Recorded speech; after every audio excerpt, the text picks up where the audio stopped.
ዱንያ ላይ አንድ ቀን ኢስላም ላይ ሆኖ ኢማን ላይ ሆኖ መቆየት መቻልና የአንድ ቀን ሶላት መስገድ አንድ ቀን ከልብ የመነጨ ምስጋናን አላህን ማመስገን አልሐምዱሊላህ ማለት ሱብሃንአላህ ማለት ዱንያን የሚሞላ ወርቅና ብር ቢሰጡ ሊያገኙት የማይችሉ ትልቅ ጸጋ ነው።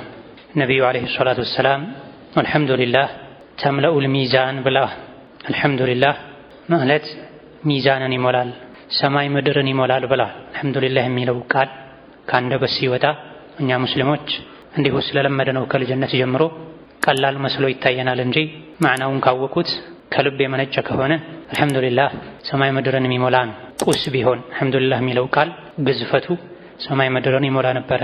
ምስጋናውን አላህ ለተቀበለው ሰው ምስጋና ደግሞ ሁሌም አላህ ዘንድ መቅቡል ነው። አንዴ አልሐምዱሊላህ የማለት አጅሩ ሰማይ ምድርን ሊሞላ ይችላል፣ ሚዛንን ይሞላል ተብሏል። ስለዚህ በአፊያ በሰላም ሀገር ሰላም ሆኖ ኢስላም ላይ ሆነ አንድ ቀን አንድ ዓመት አንድ ወር መቆየት ትልቅ ኒዕማን። ረመዳንን ማግኘቱ ሌላ ኒዕማን።